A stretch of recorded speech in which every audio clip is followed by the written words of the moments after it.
Absolutely. I So like before your background too. Yeah.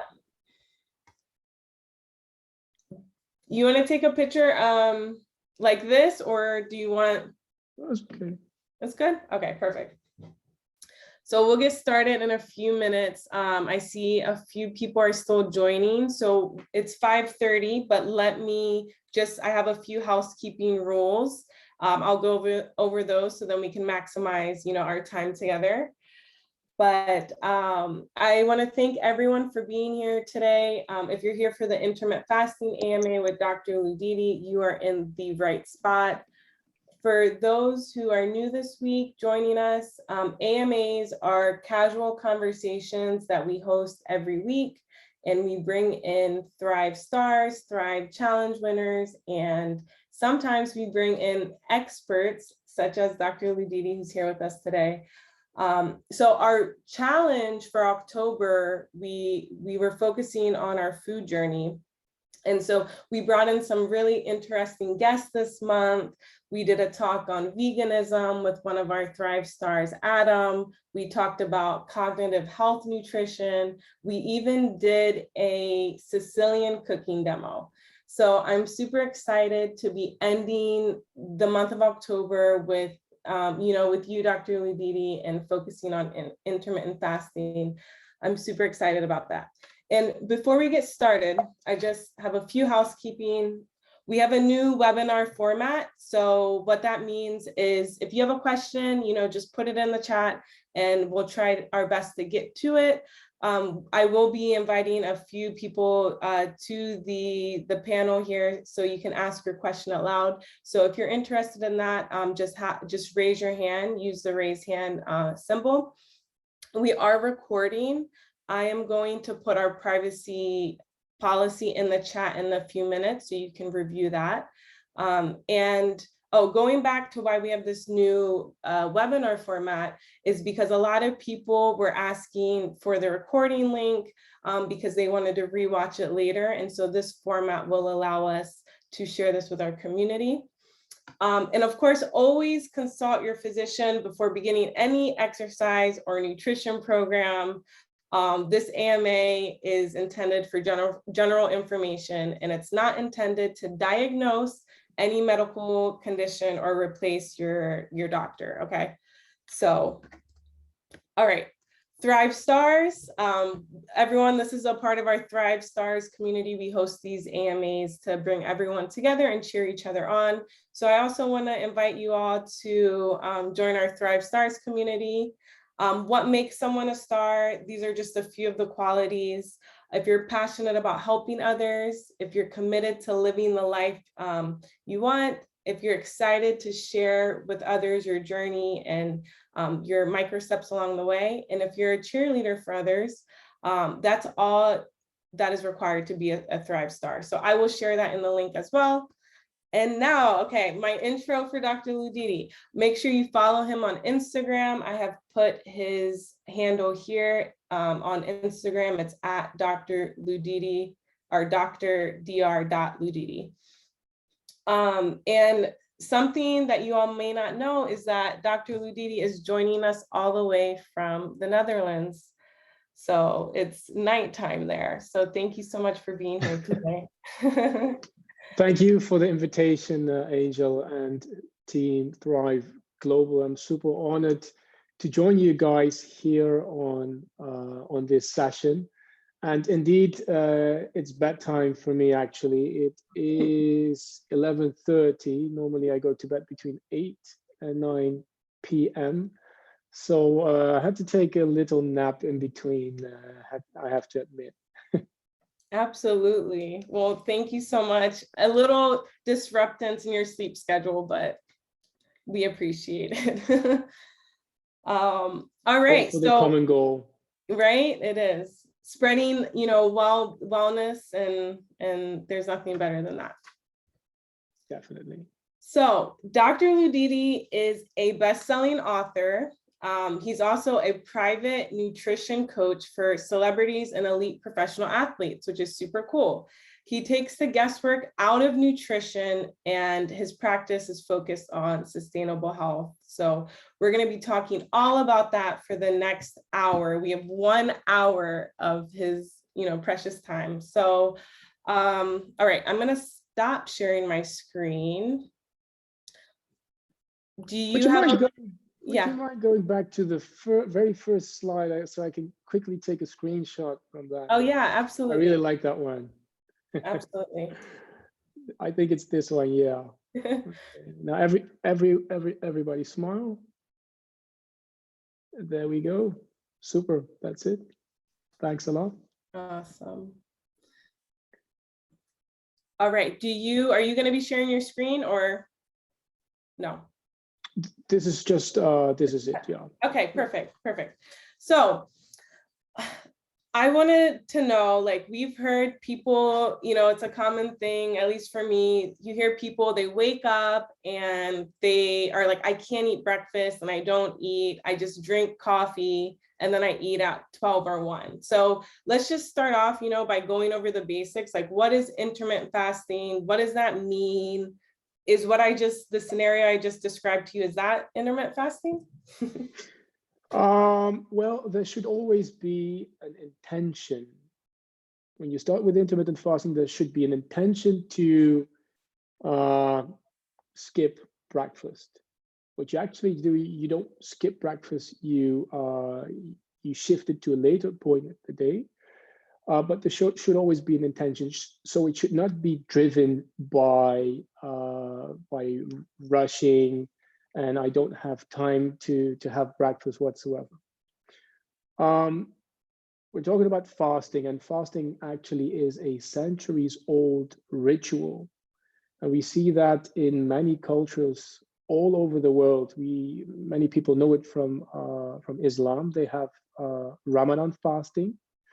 Where I live in the Netherlands, in the southern part, in the Christian part, the Catholic part, actually, we have also a form of fasting after the carnival.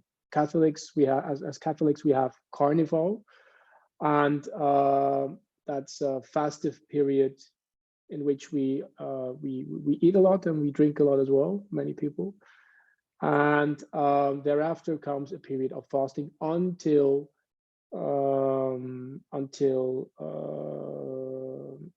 Easter. So 40 days of fasting, and we see it all over the world, also with indigenous people and so forth. And fasting is known to cleanse the body and the mind. At least that is what people always thought that the actions would be of fasting. And now, recently, science has also shown that intermittent fasting, indeed, it cleanses the body and it also refreshes the mind. How that actually works, we can go into depth a bit later, but yeah, to give you a brief introduction. Now, when we're talking about intermittent fasting, in fact, most people, they fast for a certain period throughout the day, because after you've had your last meal of the day, you go into the night, and then you have a fast of about 10 hours, maybe sometimes 12 hours, until the early morning when you start taking your breakfast again. Intermittent fasting, you should at least have a fasting period of 14 hours, meaning that if you would take your last meal at 8 p.m., you would only take your first meal the day after at 10 a.m. Then we're talking about intermittent fasting, or even later than 10 a.m. 14 to 16 hours of no intake of food or any drinks whatsoever, with the exception of water and black coffee, black tea, no calories, to make it a bit more clear. So so that's a brief definition of fasting. No intake of energy, calories for at least 14 to 16 hours. And then there are several benefits linked to that. As I said, it cleanses the body and the mind as well. But that sounds a bit vague, doesn't it? So what do we mean by that? One could ask. And what it does, it can help you prevent the development, can help preventing the development of modern welfare disease like cardiovascular disease, type 2 diabetes, high blood pressure, obesity. It can help you becoming less dependent on energy, on food intake before sports, for instance. So most people, they take energy bars, they take maybe pasta or a banana before they go to the gym. And intermittent fasting can make you less dependent on food prior to your sports moment. It can make you a bit more bright-minded in the sense that, and this has something to do with bioevolutionary mechanisms, because back in the days when we were still living as hunter-gatherers, we would quite frequently encounter food scarcity. And such periods within which food was not abundantly available required for inventive solutions. And those periods, they triggered certain brain areas, for instance, the areas involved in creativity, that allowed us to come up with inventive solutions to find foods, that made us decide to move to different places where foods were available. And still, when we fast, even in modern times, we see that people who've been fasting, they perform better on cognitive tasks like math tasks, problem-solving tasks, compared to people who've had their breakfast. And also in animal studies, we see that mice, for instance, or rats, when they are being put in a maze, the fasted animals, the animals who didn't have breakfast, they find their way through the maze much faster compared to the well-fed animals. So there are many advantages linked also from a scientific perspective to fasting. But there is a huge but, only when applied in a safe and good way. It sounds like you're ready to go on Survivor if you if you practice this type of lifestyle. So that's really awesome. Because I'm sure many people may have, when they hear of fasting, they hear of someone, I don't know, not being strong or not having clarity. So it's awesome to hear those types of benefits. Yeah, the interesting thing is that we are so used to eating, and we are continuously being exposed to foods, also not always the best foods, I have to admit. And we're continuously being challenged and seduced by fast foods, high energy density foods, candy bars, sodas, and so forth. But everyone, from a bioevolutionary perspective, possesses the capacity to fast.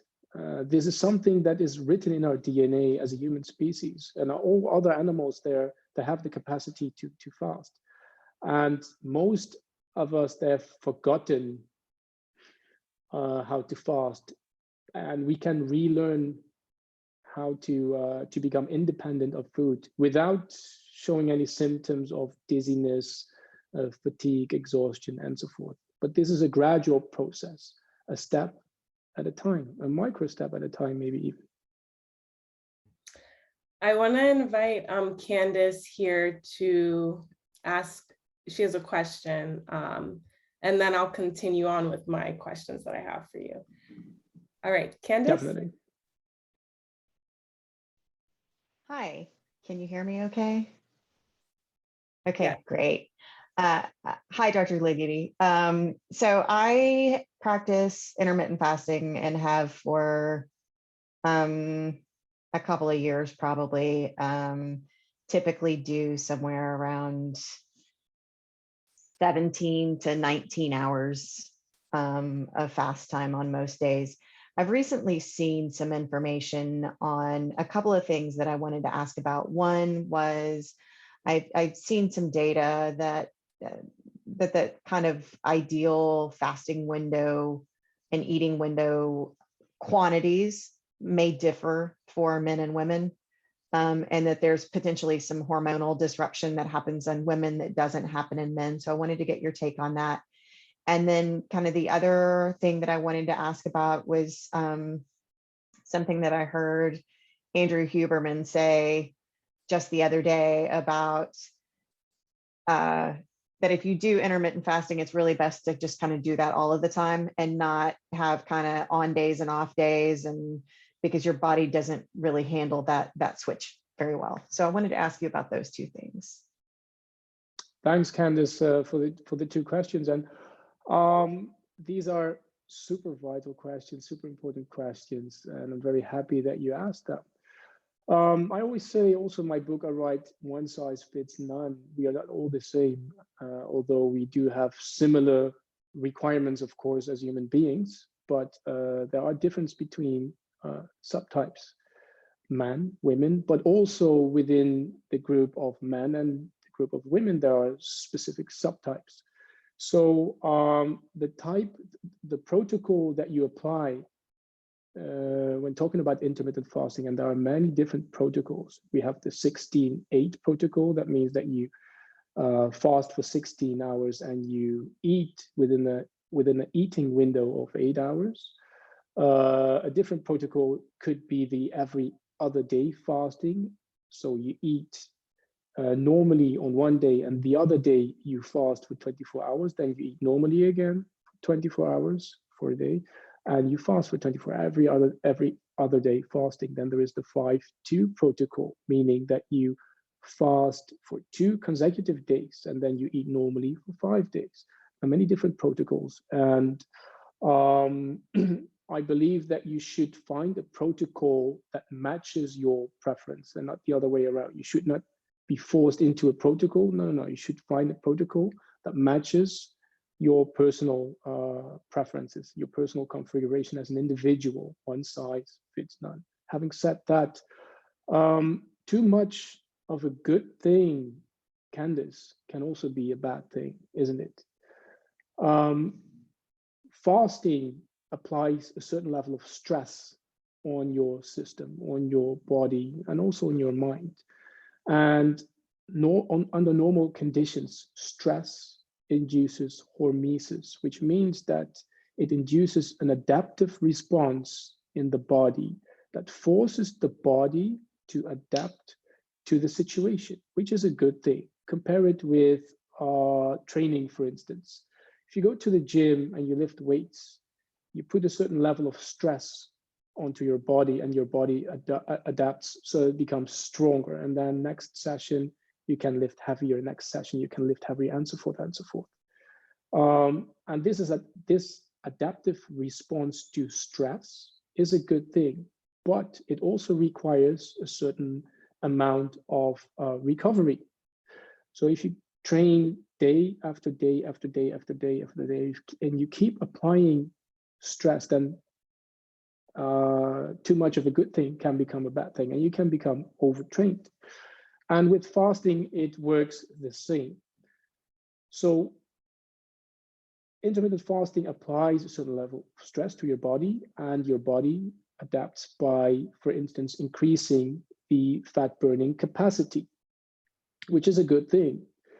But what we oftentimes see is that people who start intermittent fasting, they are already on a very low energy diet. So they try to lose weight, for instance, by being on a diet, an energy restrictive diet, eating 800, 1,000 kilocalories. The diet on itself, being on a diet on itself, is stress already. Because for most people, 1,000 kilocalories per day, that's way too low. That's not enough. So that's a stressor. And in the short term, the body will react by dropping weight. But then in the long term, your body will start hampering, and it will start holding on. So what happens if you apply another stressor like intermittent fasting onto the stressor that's already present, like the diet, the energy restricted diet, then your body is not going to like it. and you can become metabolically impaired, meaning that your metabolism drops, meaning that you won't be able to lose weight if that is one of your goals, but your metabolism will even slow down more, and it will build up energy reserves. It will build up fat stores instead of losing fat, for instance. Your hair, you can start losing hair. Your nails can start breaking. Women in particular, they can stop menstruating, for instance.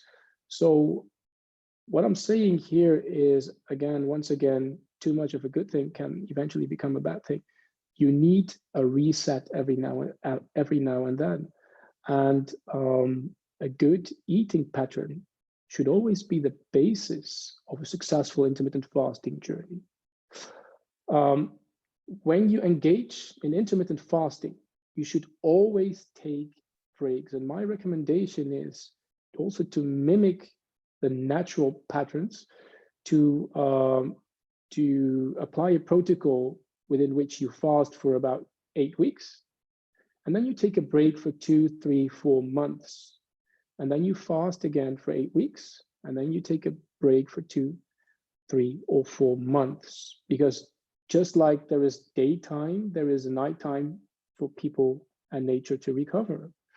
When you're training, you need rest days to recover and so forth. And when you're fasting, you apply the stressor, but that also means that you need to go back to normal for a certain amount of time to let the body relax again.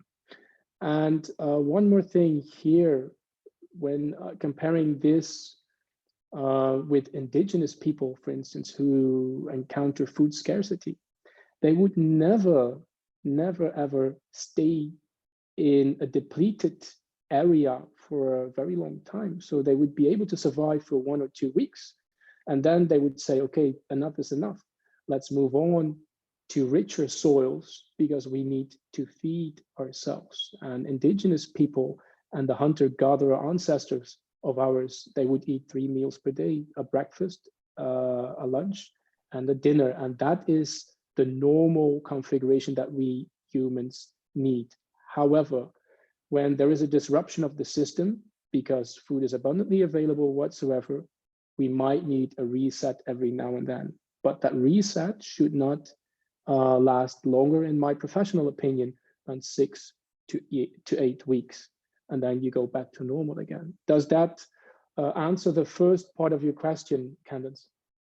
I think so. I think I had just seen some information, like I said, around sort of hour quantities. So people moving beyond that 16/8 and more into the 24, or doing the 1 meal a day, all crammed into 1 hour kind of thing, and how those were really not recommended, in particular for women.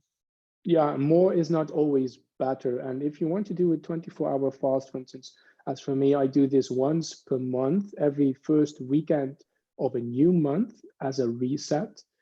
But I also use it as a moment to look back in time. What have I achieved last month? What went well? What could have gone better? And also to boost my fat burning metabolism on that specific day. Because as for me, I don't engage in intermittent fasting throughout the year.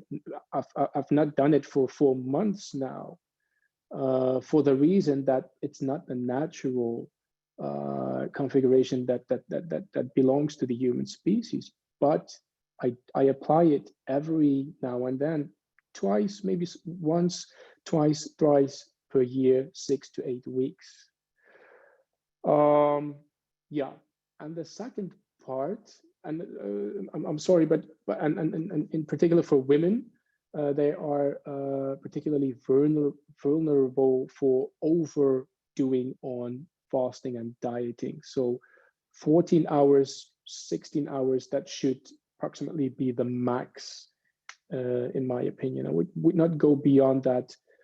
especially if you want to do the intermittent fasting on a daily basis. Don't go beyond 16 hours per day. That should really be the max for women. Slow and steady wins the race. Thank you.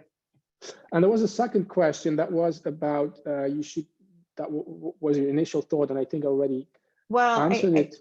I think you did.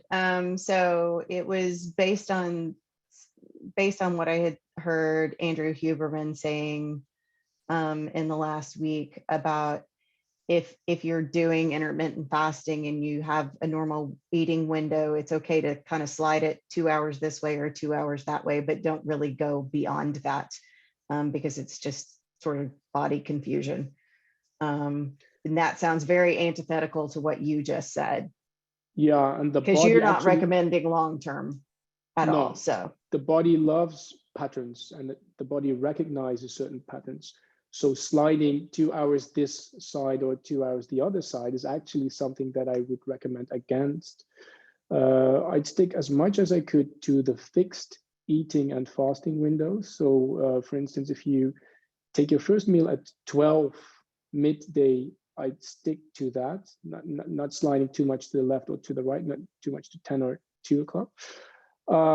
But just do it for 6 to 8 weeks and then go back to a normal configuration that is having breakfast, lunch, and dinner, because that's the configuration that belongs to the human species, looking at indigenous people, looking at anthropological studies also.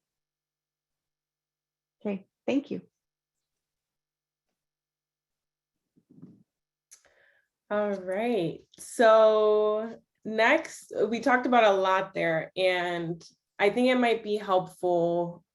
What are some, we're all about the micro steps and starting small. So let's say I've checked with my doctor, I'm good to go. He says, I can do intermittent fasting. What is something small I can implement to try it or test it or implement it into my daily life? Yeah, definitely. Very good question. And, there is 2 options.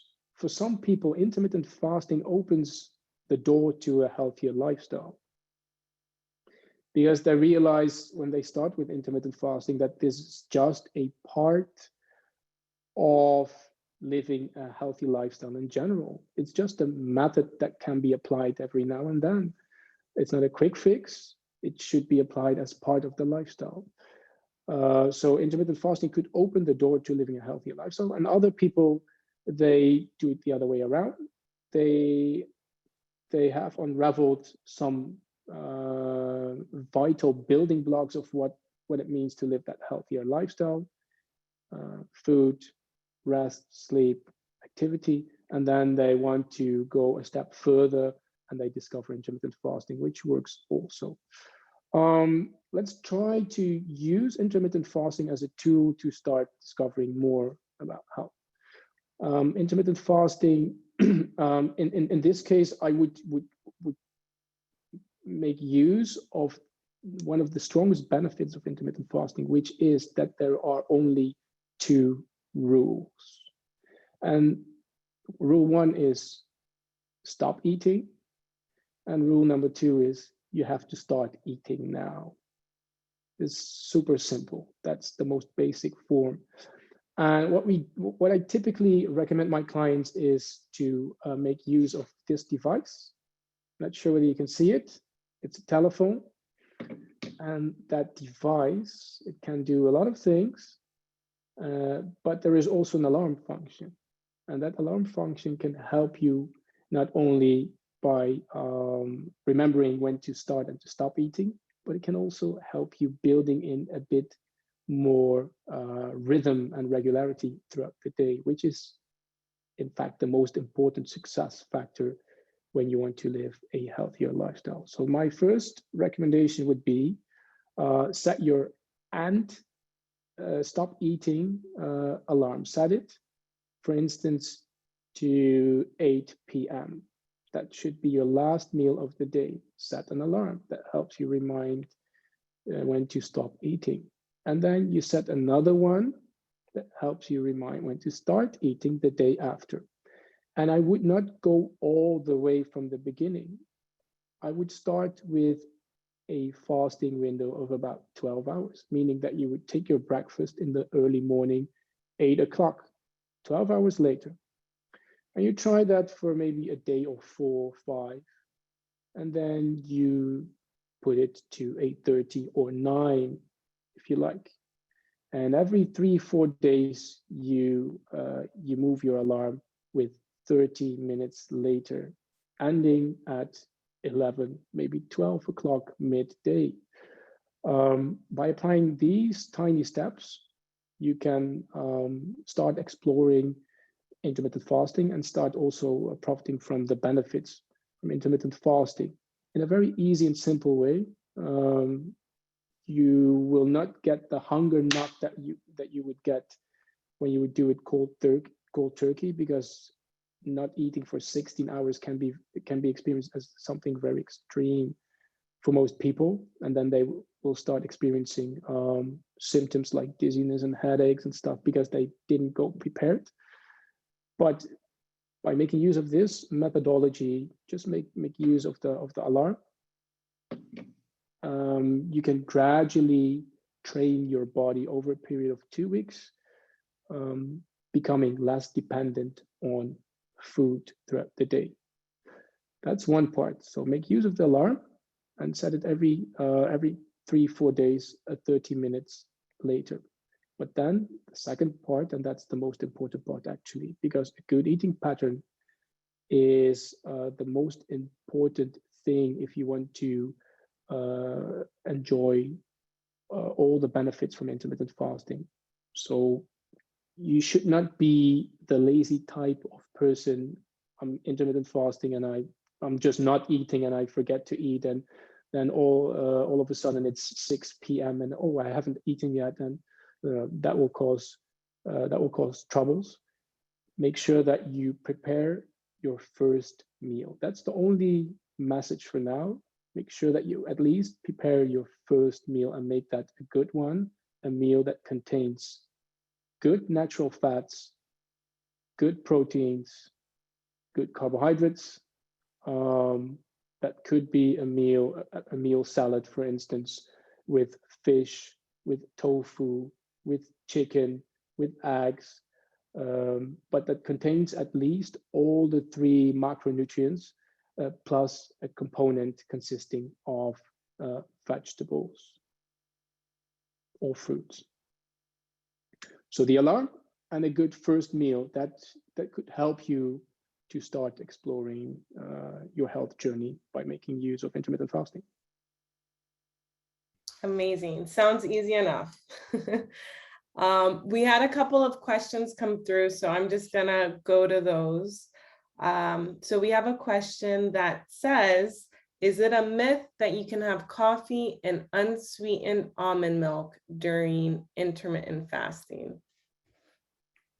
So the best thing is if you want to enjoy all the benefits, the best thing to do is to keep it as strict as possible, meaning just drink water during your fasting window, and when the feeding window starts, the eating window starts, you can have all the other stuff. There might be an exception for coffee. Some studies show that coffee on itself can trigger an insulin response, meaning that it interferes with your glucose, with your sugar metabolism, which could also influence your fat burning capacity and so forth.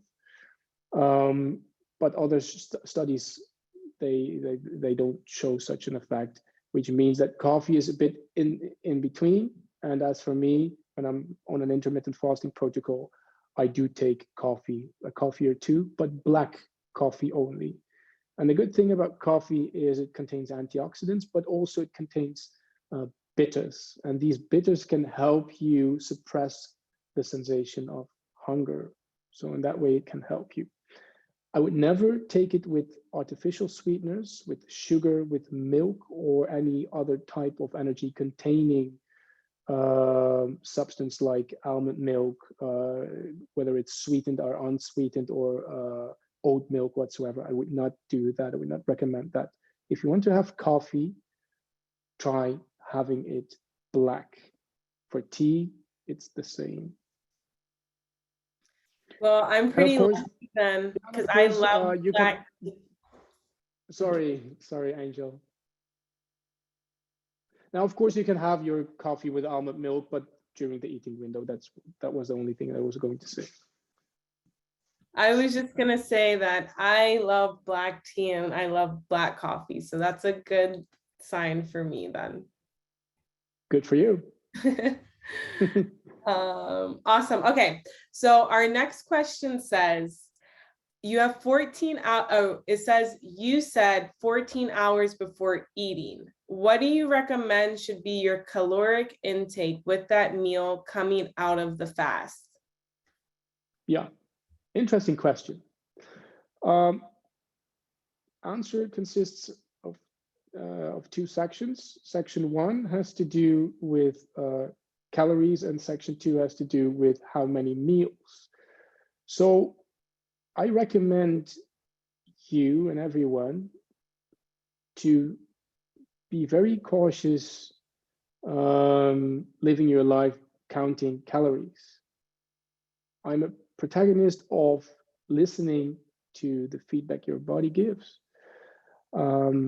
Satiation and satiety is something that is well regulated by the body, but you have to be mindful and open for the feedback that your body gives you. So I would eat as much as I would need until my body tells me that I'm full. And when you eat slowly, you will get the feedback. If you start shoving while watching television or while texting or while being active on Instagram, you won't be susceptible for the feedback that your body gives.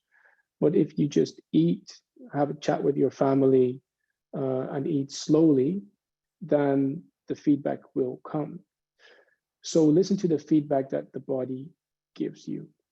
Make sure that the food you eat is delicious and nutritious. It should be both. If it's not tasty, it's not going to last. If it's not nutritious, it will not fulfill your body's needs, and then you will get cravings in the end of the day. So make sure that you eat whole foods and that your meal consists of a component, as I said, protein, good fats, good slowly digestible carbohydrates, fruits, and vegetables. I might want to share another sheet on that, maybe via the email, if that's possible, Angel, if that makes it a bit easier to help people out on what does a good meal look like. So that's the first part. No kilocalories. Calories are not going to help us any further, because ever since the appearance of kilocalories, we haven't become any healthier as human beings. And we've never counted calories until 100 years ago. And the second part is, during the eating window, I recommend you to eat 3 decent meals. One to break the fast, another to end the eating window with, and one in between. So if you have your first meal at 12 o'clock, for instance, you could have your second meal around 4 o'clock p.m. and then your last around 8 o'clock p.m. I hope that helps. I hope that answers your question. Amazing. We had a couple of questions. Okay, so the person said yes. Thank you. And Great, then Adam.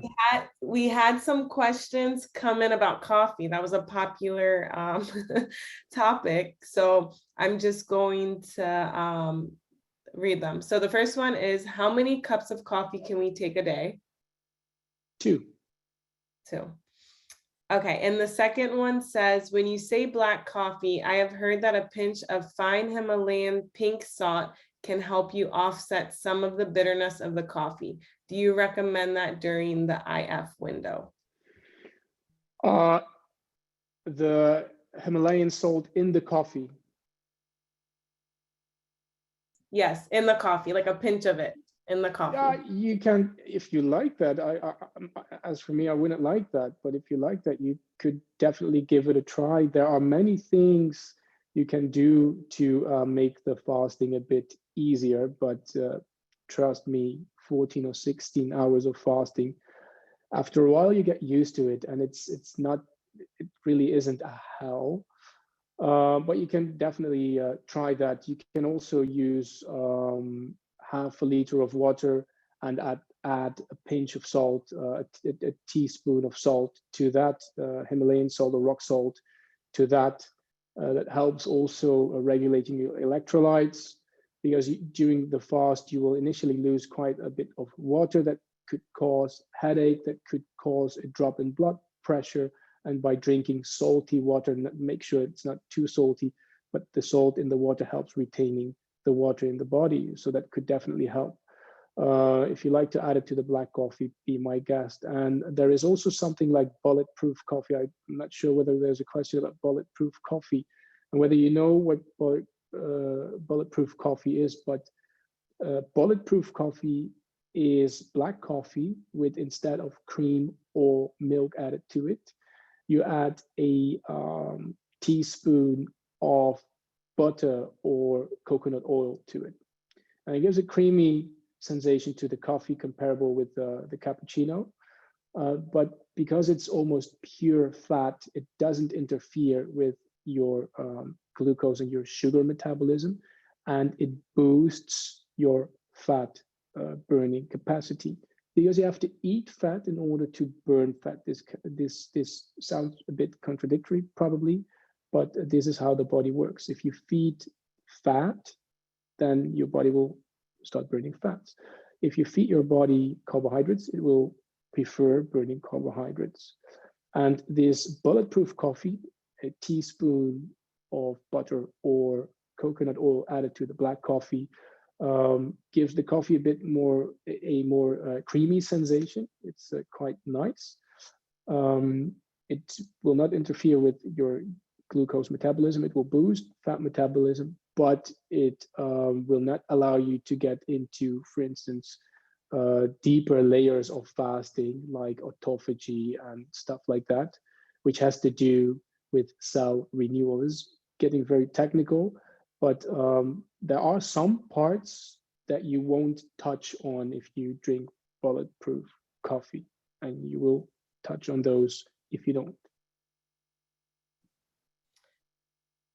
Awesome. I might want to try that. It sounds good. So, but okay. So someone is asking, I know you said no to the sugar, but someone's asking sweetener to the coffee, honey, like honey, sugar. After the eating window I started, but not during the fasting window. Because why is that? That's maybe also a very important question.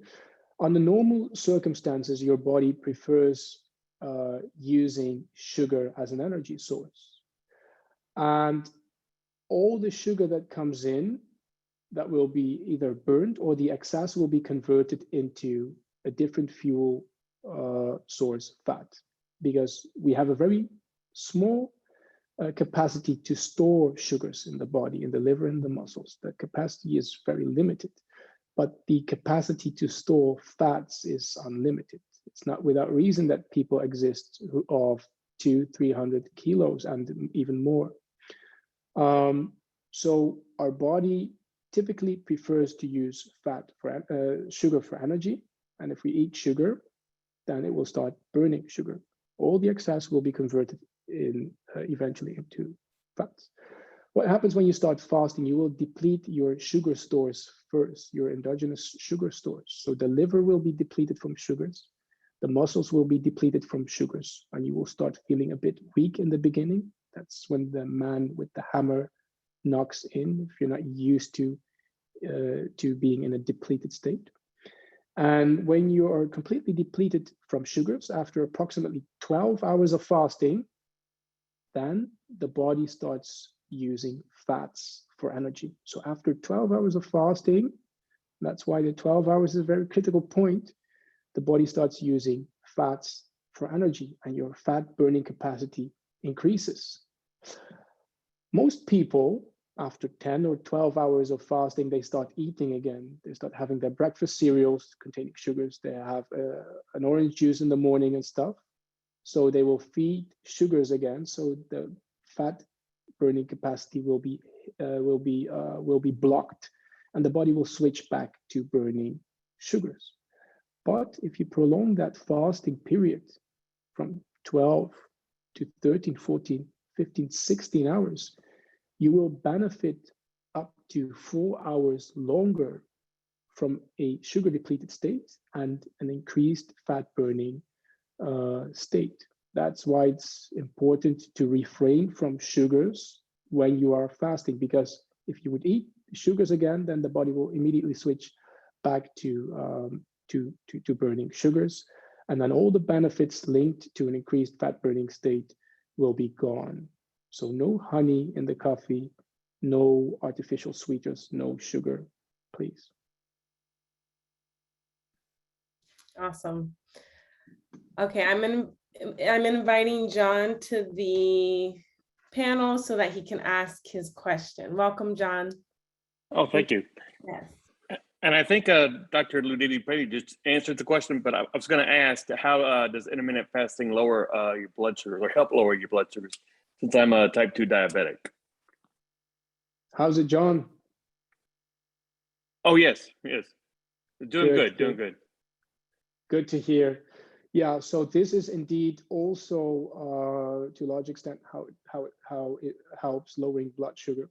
So under normal circumstances, I repeat it once more, and that's typically related to the Western diet. We have a diet that is relatively high in carbohydrates and sugars. Carbohydrates and sugars are, let's say they are the same. And the body prefers to use them as a fuel source. So if you eat carbohydrates and sugars, your body will start burning sugars, glucose. And if you eat more of them, blood sugar will increase and your body will start burning more. But there is a capacity, because, well, we have a capacity to, there is a sugar burning capacity that is also related to the workload that we deliver.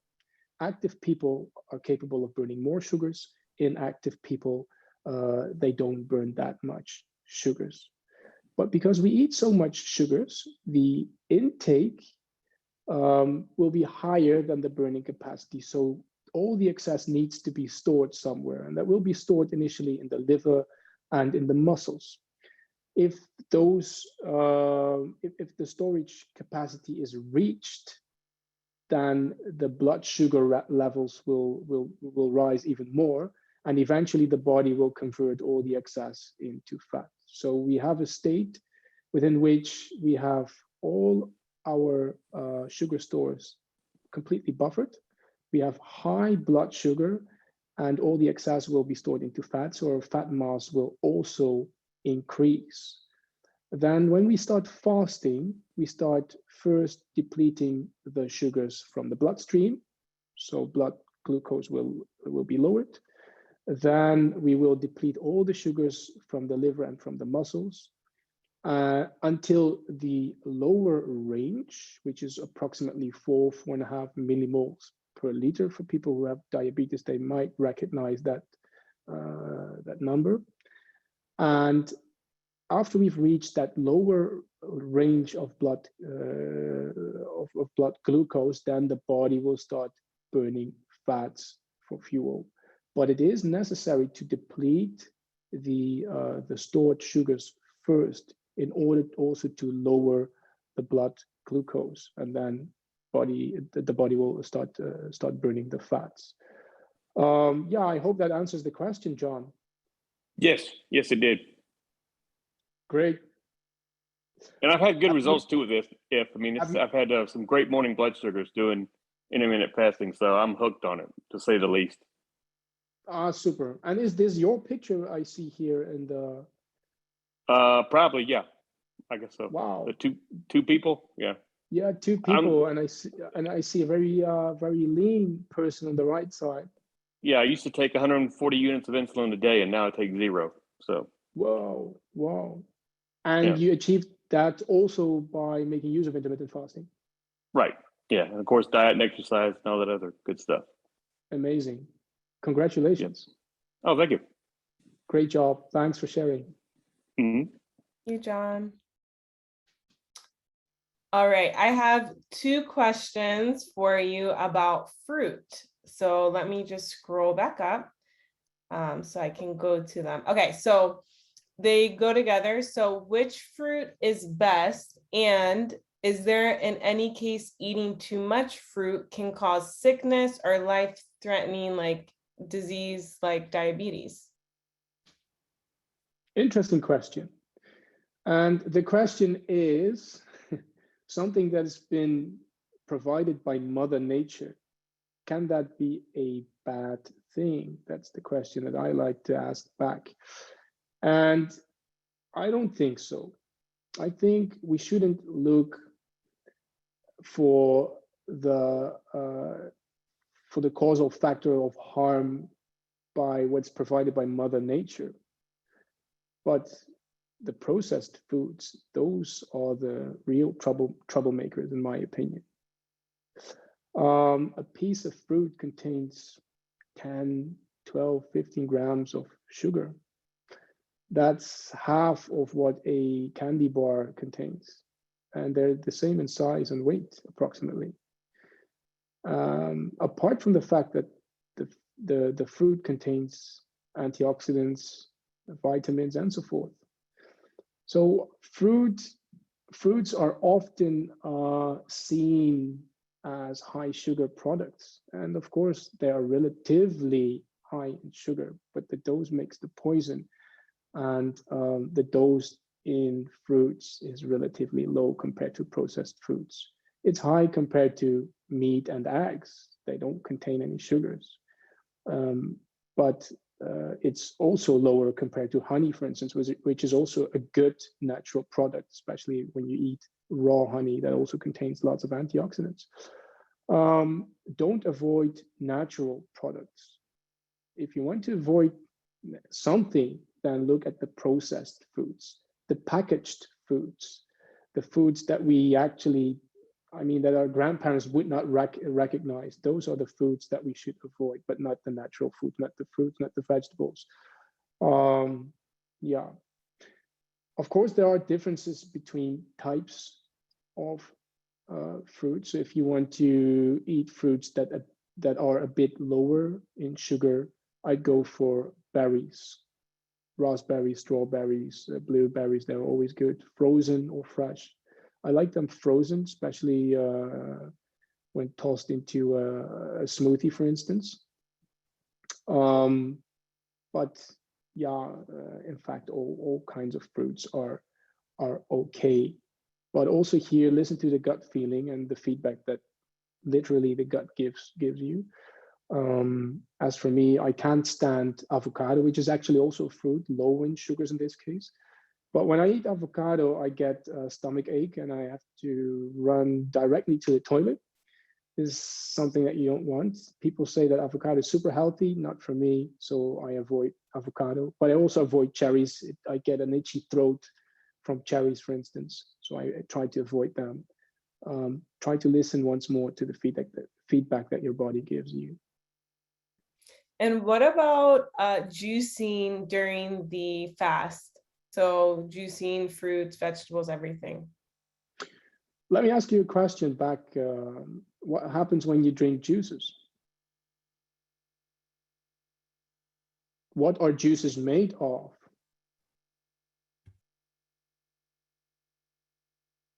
I would say that it affects your blood sugar, but let's see what people put in the veggies. So the person who asked the question said veggies. Yeah, and then also it depends on what types of veggies, but in most cases, especially fruits, but also vegetables, they contain nutrients. And as long as it contains carbohydrates, proteins, and even fats, it affects your fast. Fasting means no intake of any energy, no intake of calories. So I'm not a fan of juicing while fasting, but if you want to have a juice, just drink it after the eating, during the eating window, Mm. in order to maximally benefit from all the advantages of intermittent fasting. Awesome. You Yeah, just they don't were, want it to interfere with the physiological responses that are being induced by the fasting itself. yeah. Welcome. What about breaking your fast with a juice? Could be good. I prefer to break it by drinking a bone broth or having a soup, especially when I do a longer fast, the 24-hour fast. The 16-hour fast, I just have my lunch. But longer fast, I normally have a soup first, and then I have my my evening meal. But a juice could also do the work. The good thing of a liquid food matrix, because we're talking about a liquid food matrix, you have liquid foods, solid foods, and some in betweens like smoothies and yogurts. But the liquid foods, they are rapidly being absorbed. The nutrients are rapidly being absorbed by the intestine. So that's an advantage of those, and they already trigger satiety mechanisms. So they already trigger the sensation of fullness before you start eating the normal meal. So if you have a soup or a juice before you have your normal meal, certain mechanisms will already be activated that help you or that trigger the feeling of fullness. Yeah. There is a follow-up question in the chat to that question, and okay, so it says, I am not a proponent of, but know many people who consume, I may pronounce this wrong, exogenous ketones. Do you see that in the chat? Ketones. Okay, ketones, okay, to extend their fast. I assume it's the same answer since it's energy. Well, this is a bit technical, but so when you fast for a longer period of time, sugars will be depleted. Then your body starts using fats for fuels. And as a side product, your body will start producing ketones. Why is that? Well, the brain normally loves sugar. And when no more sugar comes in, then the brain has a deficit, a sugar deficit, and it needs to use something different. It cannot burn fats. The brain cannot burn fats. But what the brain can burn are ketones. So the body, as very cleverly as a side product of fasting, it produces ketones. And the ketones will directly travel to the brain to feed that as a substitute for glucose, for sugar. But also the muscles, they love ketones. So whereas you would normally think you need sugar to be very active and strong and be able to sprint and everything, your body can also use ketones and even fats to do the work. And the ketones will be automatically produced when fasting. So that's a good thing. You can artificially put your body in ketosis by drinking exogenous ketones. That's the stuff that you were trying to pronounce just a second ago. So you can artificially put your body in ketosis, but that's not the same as fasting. And also here, personally, I'm not a fan of using unnatural supplements in order to trigger a certain response. It feels a bit like a shortcut, but it works differently because you don't put the body under the same stress, the beneficial type of stress that I was talking about in the beginning of this session, to also induce these adaptive changes necessary to overcome the effects of intermittent fasting, to be able to more resistant against the development of type 2 diabetes, cardiovascular disease, obesity, and so forth. Plus, it's a synthetic product, and I'm not a fan of synthetics personally. So I wouldn't do it unless you're an elite sports man or woman, then that might help you when you're an endurance athlete. It's a very Awesome. specific case. Yeah, that's awesome. All right, I have one last question for you, and then I know it is 6:30 or 12:30 your time. So one last question. How fast do you see weight loss with fasting? It depends. Like many things in life, it depends. It's not black and white. If you apply the fasting correctly, then it can go very fast, and you can lose 5-6 kilos in 4 to 8 weeks easily. Some people even lose more. But that means that the good dietary pattern that should be at the basis of your fasting journey, and if the dietary pattern is not okay, then the body will start blocking and you will not benefit from any weight loss. Even some people, they don't lose weight, or they even gain weight while intermittent fasting because they've depleted themselves completely. And what the body does in such a case is that it just holds on to everything.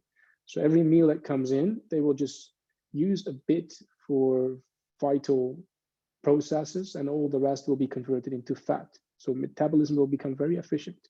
Your metabolism will drop and will become very efficient, and your body will start holding on everything that comes in. But if you feed the body, it's like an oven.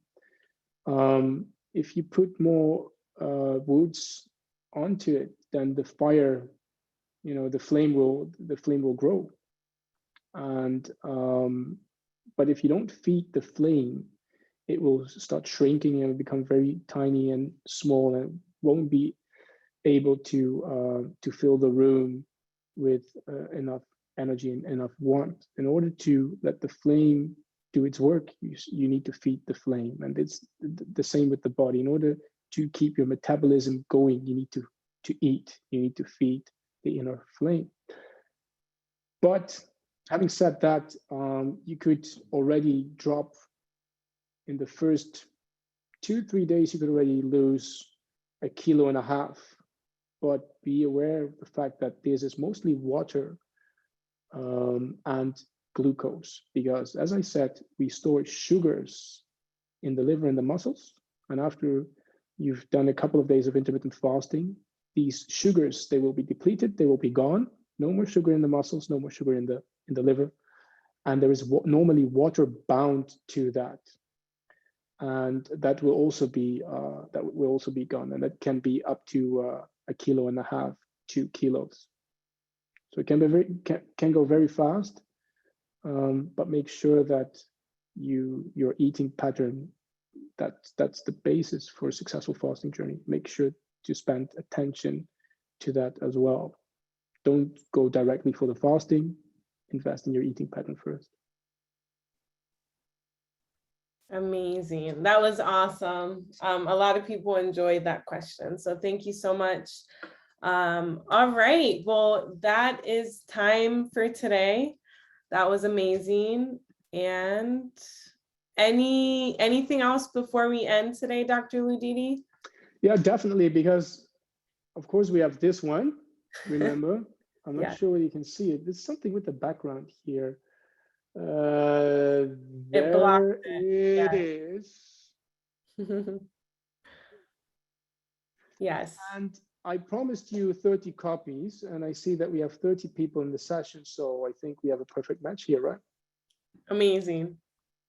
So you all saw it. Yeah, we should do it. Everyone, oh my gosh, everyone who attended today, I'm gonna move you all here to the stage, but Dr. Ludidi, you're getting a copy of his book. So you all can, I'm gonna bring you here.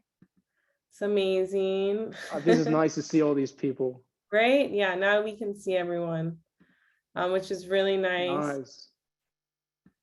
Before we end. Well, thank you for that. Much appreciated. Thank you. Welcome. Yay, thank you. Thank you. I was just trying to Google how to get it. So That's awesome. I'm gonna put my I'm glad that you email like it, here. guys. Happy that I'm you gonna like put it. my email here in the chat. Please be sure to email me just in case if I don't have your email, so that we know where to send the books, okay? Yes, and be a Thank you, Angel and Dr. I really appreciate You're it. welcome. Be a bit patient because they will be shipped all the way from the Netherlands. It's the English Okay. version. Don't be afraid. I'm not going to force you to learn Dutch, but be a bit patient. It can take a bit of time before they will arrive. Amazing. Thank you so much, Dr. Ludidi. That is a great surprise. Thank you. Thank you. Thank you so much. Thank you. Thank you. Thank you very much. Thank you so much. Thank you, Doctor. And thank you, Angel. Thank you, guys. Hope you enjoyed. I did. And I think it's Thank bedtime now. I just gave you a standing ovation. Thank you, everyone. Have a great rest of your day. And thank you, Dr. Ludidi. We appreciate you so much. And we'll see everyone next week at our next AMA. Thank you. Good night. Thank you, everyone. Thank you. Thanks Bye. all. Have a Bye. great day. Cheers. Get some sleep, Bye. doctor. Bye. Good night. Bye-bye.